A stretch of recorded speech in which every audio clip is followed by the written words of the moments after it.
بسم اللہ الرحمن الرحیم۔ آج کی اس نشست میں ہم اساس النحو کا آغاز کر رہے ہیں، اور اساس النحو کتاب یہ نحو کے موضوع کے اوپر کتاب ہے۔ اور آپ نے مشہور مقولہ سنا ہوگا نحو کے بارے میں کہ النحو فی الکلام کالملح فی الطعام، کہتے ہیں کہ کلام کے اندر نحو کی حیثیت ایسے ہی ہے جیسا کہ کھانے کے اندر نمک کی حیثیت ہے۔ کھانا جیسا ویسا ہو لیکن نمک نہیں ہے، کوئی ذائقہ نہیں اس کا۔ تو بہرحال اصل چیز ہمارا کتاب کو حل کرنا ہے انشاءاللہ العزیز۔ ہماری خاص توجہ تمرینات پر ہوگی کہ تمرینوں کو حل کرنا ہے۔ باقی تو الحمدللہ طلباء کو اکثر یہ چیز نفع آ ہی رہی ہوتی ہے، لیکن جو تمرین ہے اس کا حل کرنا ذرا مشکل ہو جاتا ہے، تو اس پہ ہم انشاءاللہ خاص توجہ دیں گے۔ تو سب سے پہلے ہم علم النحو کی تعریف پڑھتے ہیں۔ تو کیا لکھی مصنف نے علم النحو کی تعریف؟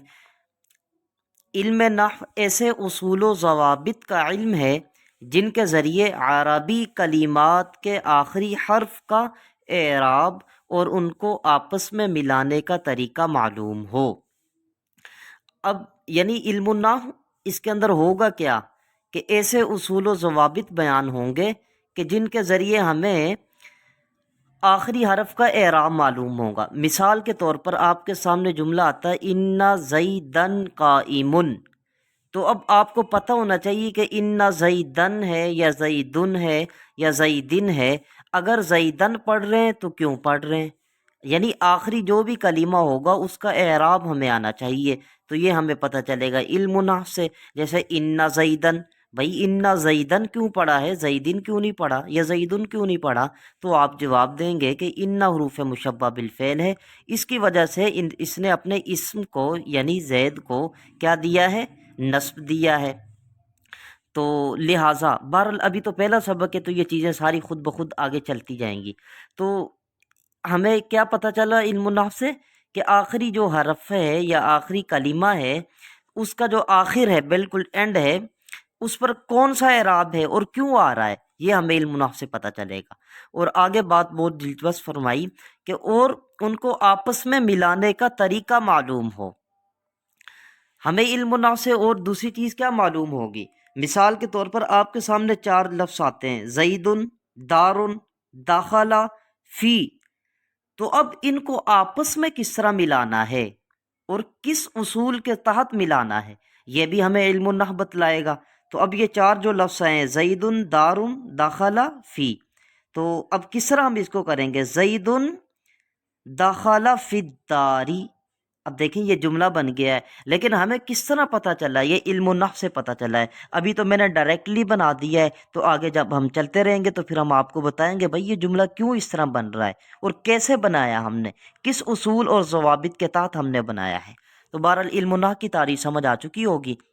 اب آگے بات کرتے ہیں موضوع کی۔ فرمایا کہ علم النحو کا موضوع کلمہ اور کلام ہے، کلمہ اور کلام ہے، کلمہ نہیں کہنا، کلمہ لفظ ہوتا، الکلمۃ لفظ، آپ نے پڑھا ہوگا یا پڑھ لیں گے آئندہ سال۔ تو علم نحو کا موضوع کیا ہے؟ کلمہ اور کلام۔ جس طرح علم طب ہے، اب علم طب کا موضوع کیا ہے؟ بدن ہے، یعنی طب کے اندر، ڈاکٹری کے اندر کیا ہوتا ہے؟ میڈیکلی بدن کے اوپر بحث کی جاتی ہے کہ بدن میں کون سا فریکچر ہے، کیا ہے، ساری معلومات کس بارے میں ہوگی؟ بدن کے بارے میں۔ تو علم نحو کا موضوع بھی کیا ہے؟ کلمہ اور کلام۔ تو اب غرض کیا ہے؟ کہتے ہیں کہ عربی زبان پڑھنے، لکھنے اور بولنے میں اعرابی غلطی سے بچنا، یہ کیا ہے؟ علم نحو کی غرض ہے۔ مثال کے طور پر اب دیکھیں نا، اذان جب ہم دیتے ہیں تو اس میں کیا کہتے ہیں؟ اشہد ان محمد رسول اللہ، لیکن جب ہم کلمہ پڑھتے ہیں تو ہم کیا پڑھتے ہیں؟ لا الہ الا اللہ محمد الرسول اللہ۔ اب اذان کے اندر ہم نے محمد در پڑھا ہے اور کلمے کے اندر محمد در پڑھا ہے، تو یہی کہتے ہیں علم نحو کی غرض بھی یہی ہے کہ عربی زبان پڑھنے، لکھنے اور بولنے میں اعرابی غلطی سے بچنا علم نحو کی غرض و غایت کہلاتا ہے۔ تو یہ چیزیں بھی آپ کو پتہ چل جائے گی جو میں نے اذان کے اندر فرق نکالا، یہ کیوں فرق ہے، تو انشاءاللہ یہ آگے چل کے ہم ساری چیزیں ڈسکس کریں گے بھی۔ تو فائدہ کیا ہے؟ عربی زبان کو صحیح سمجھنے کی صلاحیت انسان کے اندر پیدا ہو جاتی ہے۔ علم و نحو کا فائدہ کیا ہے کہ جو انسان اس علم کو سیکھے گا اس کو عربی زبان صحیح سمجھنے کی صلاحیت اس میں پیدا ہو جائے گی۔ تو اب تمرین حل کر لیں، آج تو بالکل ایزیلی تمرین ہے۔ سوال نمبر 1، علم و نحو کسے کہتے ہیں؟ تو یہ آپ نے سمجھ لیا ہے۔ سوال نمبر 2، علم نحو کا موضوع، غرض اور فائدہ بیان کریں بھی، یہ آپ نے یاد کرنا زبانی۔ سوال نمبر 3، درست جواب کا انتخاب کریں۔ کہتے ہیں علم نحو کا موضوع، آگے خالی جگہ ہم نے پر کرنی ہے۔